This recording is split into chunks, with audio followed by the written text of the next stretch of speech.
ओम शांति। 30 जुलाई 2024 की साकार मुरली है। बाबा कहते हैं, मीठे बच्चे, दुख हरता सुख करता एक बाप है। वही तुम्हारे सब दुख दूर करते हैं। मनुष्य किसी के दुख नहीं कर सकते। प्रश्न: विश्व में अशांति का कारण क्या है? शांति स्थापन कैसे होगी? उत्तर: विश्व में अशांति का कारण है अनेकानेक धर्म। कलयुग के अंत में जब अनेकता है तब अशांति है। आप आकर एक सत्य धर्म की स्थापना करते हैं, वहां अशांति हो जाती है। समझ सकते हो कि लक्ष्मी नारायण के राज्य में शांति थी, पवित्र धर्म कर्म था। कल्याणकारी बाप फिर से वह नई दुनिया बना रहे हैं। इसमें शांति का नाम नहीं। ओम शांति। रूहानी बाप बैठ रूहानी बच्चों को समझाते हैं। रूहानी बाप को ज्ञान का सागर कहा जाता है। ये तो बच्चों को समझाया है। बॉम्बे में भी बहुत सोशल वर्कर्स है की मीटिंग होती। बॉम्बे में खास जहाँ मीटिंग करते हैं उसका नाम है भारतीय विद्या भवन। अब विद्या होती है दो प्रकार की। एक है जिस्मानी विद्या जो स्कूलों कॉलेजों में दी जाती, अब उसको विद्या भवन कहते हैं। जरूर दूसरी चीज है। अब विद्या किसको कहा जाता है ये तो मनुष्य जानते ही नहीं। तो रूहानी विद्या भवन होना चाहिए। विद्या ज्ञान को कहा जाता है। परमपिता परमात्मा ही ज्ञान सागर है। श्री कृष्ण को ज्ञान का सागर नहीं कहेंगे। बाबा की महिमा अलग, श्री कृष्ण की महिमा अलग है। भारतवासी मूंझ पड़े हैं। गीता का भगवान श्री कृष्ण को समझ बैठे हैं तो विद्या भवन आदि समझते कुछ भी नहीं। विद्या है गीता का ज्ञान। वो ज्ञान तो है ही एक बाप में, जिसको ज्ञान का सागर कहा जाता है, जिसे मनुष्य मात्र जानते नहीं। भारतवासियों का धर्मशास्त्र वास्तव में है ही एक सर्व शास्त्रमय शिरोमणि भगवद गीता। अब भगवान किसको कहा जाए? अभी इस समय भारतवासी समझते नहीं। या तो श्री कृष्ण को कह देते या राम को या अपने को ही परमात्मा कह देते। वो समय भी तमो प्रधान है, रावण राज्य है ना। तुम बच्चे जब किसको समझाते हो तो बोलो शिव भगवान उवाच। पहले तो ये समझे कि ज्ञान का सागर एक ही परमपिता परमात्मा है, इसका नाम है शिव। शिवरात्रि भी मनाते हैं, परंतु किसको भी समझ नहीं आता है। जरूर शिव आया हुआ है तब तो रात्रि मनाते हैं। शिव कौन है ये भी नहीं जानते। आप कहते हैं भगवान तो सबका एक ही है, सब आत्माएं भाई भाई है। आत्माओं का बाप एक ही परमपिता परमात्मा है, उनको ही ज्ञान सागर कहेंगे। देवताओं में ये ज्ञान है नहीं। कौन सा ज्ञान? रचयिता और रचना के आदि मध्य अंत का ज्ञान कोई मनुष्य मात्र में नहीं। कहते भी है प्राचीन ऋषि मुनि नहीं जानते, प्राचीन का भी अर्थ नहीं जानते। सतयुग त्रेता हुआ प्राचीन, सतयुग है नई दुनिया। हाँ तो ऋषि मुनि थे ही नहीं। ये ऋषि मुनि आदि सब बाद में आए हैं, कि इस ज्ञान को नहीं जानते। नेति नेति कह देते हैं, वही जानते नहीं तो भारतवासी जो अभी तमोगुणी हो गए हैं वह कैसे जान सकते? इस समय साइंस का घमंड भी कितना है। इस साइंस द्वारा समझते हैं भारत स्वर्ग बन गया। इसको माया का फॉर्म कहा जाता है। फॉल ऑफ फॉर्म का एक नाटक भी है। कहते भी है कि इस समय भारत का पतन है, सतयुग में उत्थान है, अब पतन है। ये कोई स्वर्ग थोड़ी है, ये तो माया का फॉर्म है। इनको खत्म होना ही है। मनुष्य समझते हैं विमान है, बड़े बड़े महल बिजलियां हैं, यही स्वर्ग है। कोई मरता है तो भी कहते स्वर्गवासी हुआ। इससे भी समझते नहीं कि स्वर्ग गया, जरूर स्वर्ग कोई और है ना। ये तो रावण का पॉम्प है, बेहद का बाप स्वर्ग की स्थापना कर रहे हैं। इस समय है छठा बेटी माया और ईश्वर की, आसुरी दुनिया और ईश्वरीय दुनिया की। ये भी भारतवासियों को समझाना पड़े। दुख तो अर्जुन बहुत आने वाले हैं, अतः दुख आना है। स्वर्ग तो होता ही है सतयुग में, कलयुग में तो हो न सके। ये भी किसको पता नहीं, उत्तम संगम युग किसको कहा जाता है। ये भी बाप समझाते हैं, ज्ञान है दिन, भक्ति है रात। अंधियारे में धक्के खाते रहते हैं। भगवान से मिलने के लिए कितने वेद शास्त्र आदि पढ़ते। ब्रह्मा का दिन और रात सो ब्राह्मणों का दिन और रात। सच्चे मुखवंशावली ब्राह्मण, वह तो है कलयुगी कुवंशावली ब्राह्मण। तुम हो पुरुषोत्तम संगम योगी ब्राह्मण। ये बातें और कोई नहीं जानते। ये बातें जब समझे तब बुद्धि में आए कि हम ये क्या कर रहे। भारत सतो प्रधान था, जिसको ही स्वर्ग कहा जाता है। जरूर ये नर्क है, तब तो नर्क से स्वर्ग में जाते। वहां शांति भी है, सुख भी है। लक्ष्मी नारायण का राज्य है। समझा सकते हो मनुष्य की बुद्धि कैसे कम हो सकती, अशांति कैसे कम हो सकती। अशांति है ही पुरानी दुनिया कलयुग में। नई दुनिया में ही शांति होती है। स्वर्ग में शांति है ना? उनको ही आदि सनातन देवी देवता धर्म कहा जाता है। धर्म तो अभी का है, वो आदि सनातन धर्म नहीं। ये तो हिंदुस्तान के नाम पर हिंदू कह देते हैं। आदि सनातन देवी देवता धर्म था। वहाँ कंप्लीट पवित्रता, सुख, शांति, हेल्थ, वेल्थ आदि सब था। अभी पुकारते हैं पतित है, हे पतित पावन आओ। अब प्रश्न है पतित पावन कौन। श्री कृष्ण को नहीं कहे। पतित पावन परमपिता परमात्मा ही ज्ञान का सागर है। वही आकर पढ़ाते हैं। ज्ञान को पढ़ाई कहा जाता है। सारा मदार है गीता पर। अभी तो प्रदर्शनी आदि बनाते हो, लेकिन अभी तक टीके का अर्थ नहीं समझते। समझते हैं ये कोई नया धर्म है, सुनते हैं, समझते कुछ नहीं। आपने कहा है बिल्कुल तमो प्रधान पत्थर बुद्धि। मैं साइंस ये भी बहुत बन गए हैं। साइंस से ही अपना विनाश कर लेते हैं। पत्थर बुद्धि कहेंगे, पारस बुद्धि थोड़ी कहेंगे। बॉम्ब्स आदि बनाते हैं अपने विनाश के लिए। ऐसे नहीं शंकर कोई विनाश करता है, नहीं, ने अपने विनाश के लिए सब बनाया है। परंतु तमो प्रधान पत्थर बुद्धि समझते नहीं।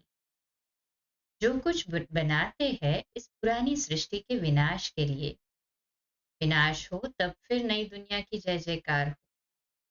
वो तो समझते हैं स्त्रियों को दुख कैसे दूर करे, का दुख कैसे दूर करे, इसके ऊपर तो कॉन्फ्रेंस या ट्रीटीज या कन्वेंशंस भी करते हैं। परंतु मनुष्य थोड़े ही किसका दुख दूर कर सकते हैं। करता सुख करता तो एक ही बाप है।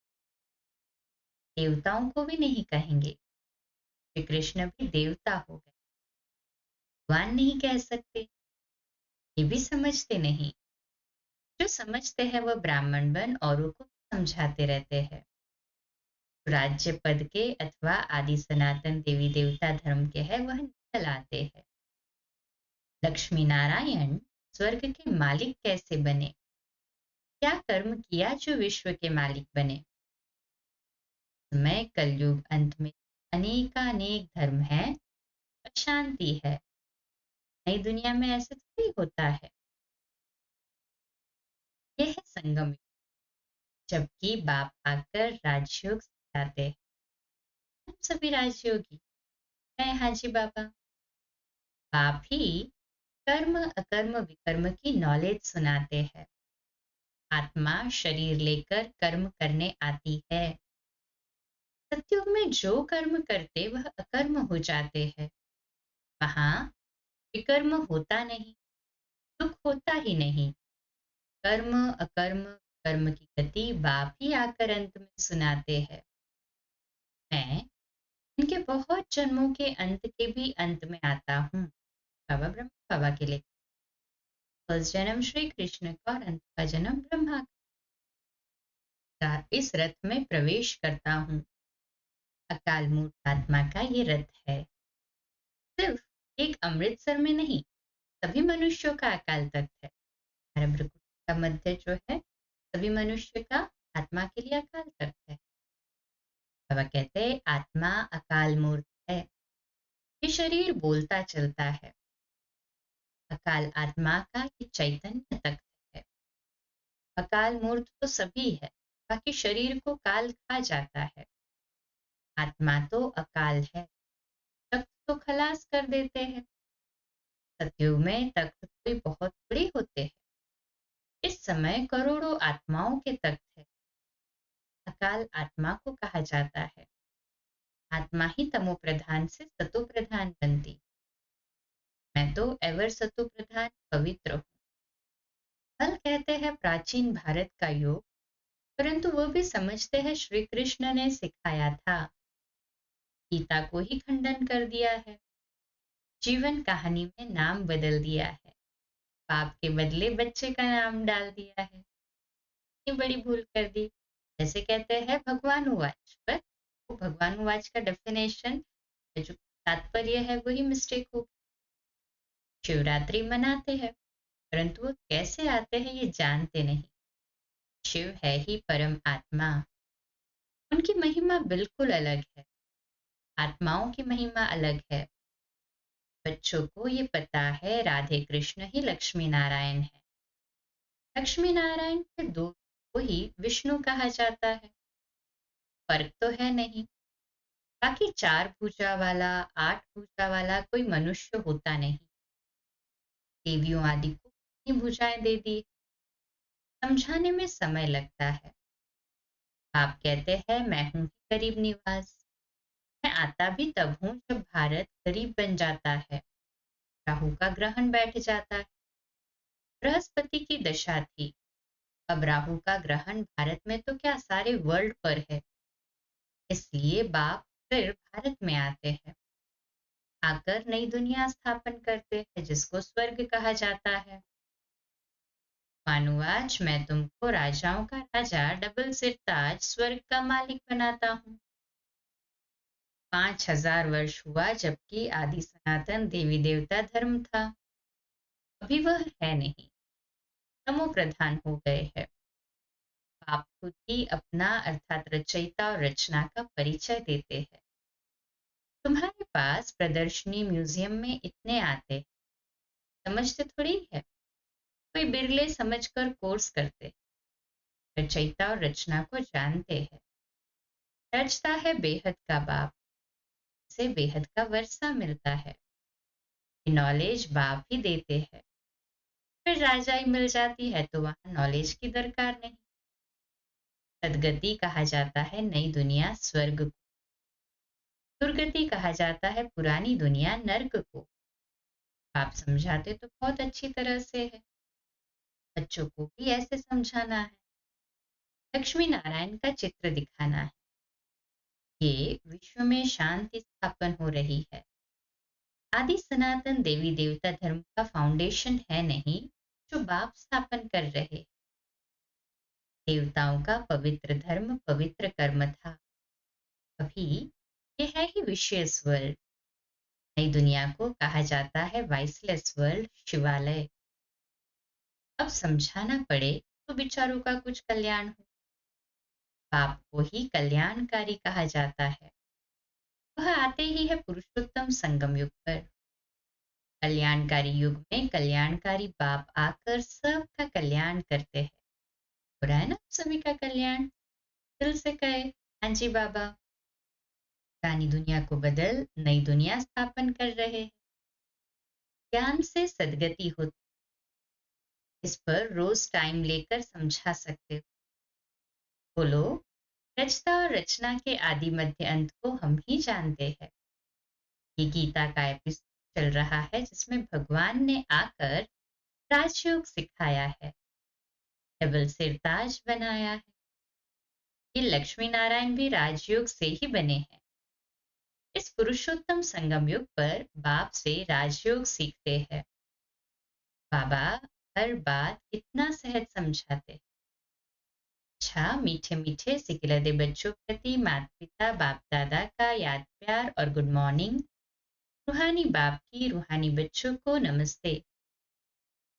बच्चों की रूहानी माता पिता बाप दादा को याद प्यार, गुड मॉर्निंग और नमस्ते। वाह बाबा वाह, या बाबा शुक्रिया। धारणा के लिए मुख्य सार। पहला, राजयोग की पढ़ाई सोर्स ऑफ इनकम है। इससे ही आत्माओं का राजा बनते हैं।